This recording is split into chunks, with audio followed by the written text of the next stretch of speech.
Good morning mga kababayan, Luzon, Visayas at Mindanao. Magandang araw po. Ngayong araw po ay July 31 mga kababayan, huling araw ng Hulyo mga kababayan. Kakatapos lang ng suna ng ating mahal na Pangulo na si PBBM mga kababayan. At pati pala ang ating mga kababayan dyan, munti ko na makalimutan, sa Luzon, sa buong Asia, Amerika, Europa. Maraming salamat sa inyong mga kababayan. Ingat-ingat po kayo sa inyong mga hanap buhay. Mahalin niyo po ang inyong hanap buhay mga kababayan. Naghihintay ang inyong mga pamilya dito sa Pinas mga kababayan. Alam namin mahirap maghanap buhay sa ibang bansa dahil sa inyong pagpapagod, sa inyong pagmamahal sa inyong mga pamilya. Nagsakripisyo po kayo mga kababayan. Kaya ingat-ingat po kayo sa inyong mga hanap buhay at wag po kayong sali ng mga kung ano-ano man na mga illegal rally o anuman mga klaseng illegal na hindi magaganda po Panginoon mga kababayan. So ingat-ingat po kayo sa inyong hanap buhay mga kababayan. At ito nga mga kababayan, pag-usapan natin itong mensahe ng ating mahal na Pangulo na si PBBM regarding po dun sa flood control mga kababayan. Kaya medyo nagalit na po ang ating mahal na Pangulo sa mga corrupt officials, sa mga corrupt na mga politiko. Sana naman Mr. President, go ahead and make your day. Sabi nga ni Clint Eastwood, go ahead, make my day. Sabi ni Clint Eastwood sa Sudden Impact mga kababayan. So sana tapangan na ni Mr. President last 3 years mga kababayan. Tapangan mo na Mr. President. Pati ang Senado ay wala ng respeto sa iyo, lalo na ito si Chis Escudero. Pati Supreme Court wala na, puro Duterte. Senado Duterte. So hindi ka makakilos hindi ka makakilos Mr. President. Kaya tapangan mo na. Imbestigahan mo na lahat ang mga mali, ang mga corrupt. Kahit ka mag-anak mo yan, kaibigan mo yan, imbestigahan mo na Mr. President.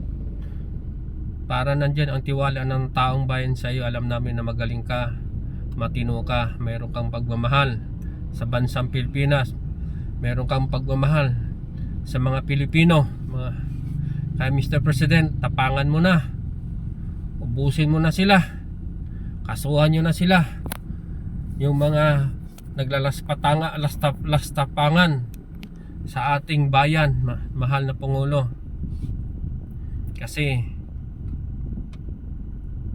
ang nakapaligid sa iyo, meron dyan ahas at anay. Kanya mag-ingat ka rin Mr. President. Kaya tutuhanin mo na, wag na lang hanggang salita Mr. President. Lagyan mo ng anghang. Sabi nga ni Christ, iron, kailangan mo ng iron hand. Iron hand, pero nasa tama Mr. President. Gawin mo ang nasa tama. So maganda ang inyong sinabi sa SONA Mr. President. Mahiya naman sila. Mahiya naman kayo mga politiko sa nangyari. Maraming naanod na bahay dahil dyan.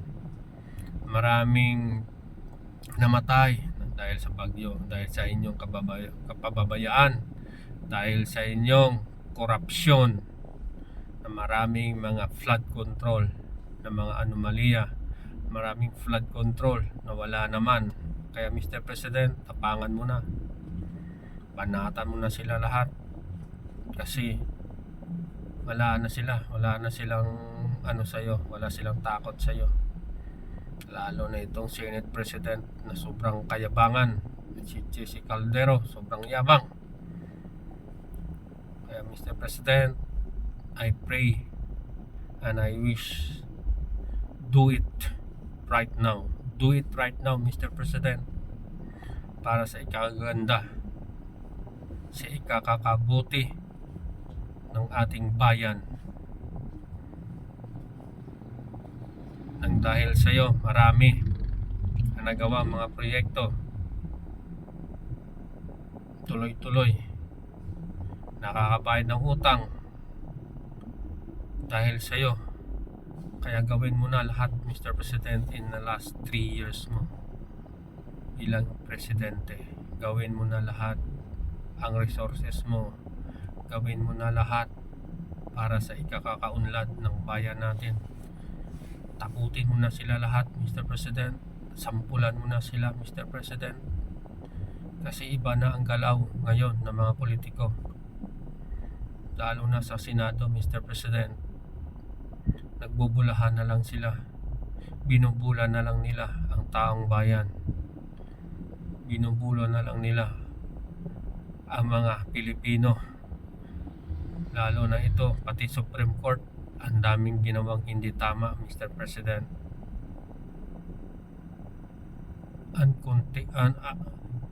Hindi constitutional ang impeachment ginawa nila, Mr. President.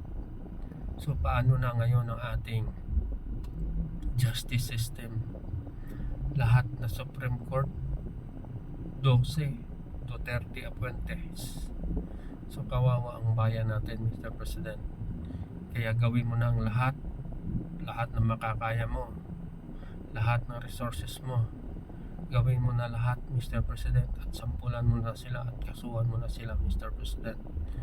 Nandito kami, mga taong bayan, na sa likod mo. Pag nasa tama ka, hindi ka iiwanan ng ating mahal na Panginoon, Mr. President. Marami ang nagdadasal sa iyo, pati sa 10 ng inyong mga kabinete, pati ang inyong pamilya. Kaya mag-ingat po kayo, Mr. President. Bye-bye. Mga kababayan, meron tayong pasahero. So, kaya Mr. President, ay gawin mo na lahat para sa ikabubuti at ikakaunlad ng bayan natin. O siya nga, Passenger is sharing their location. o siya mga kababayan, at ako'y may pasahero na.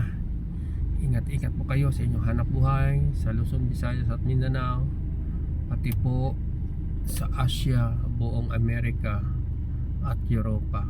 Okay, please like and share mga kababayan. God bless us all. Bye bye.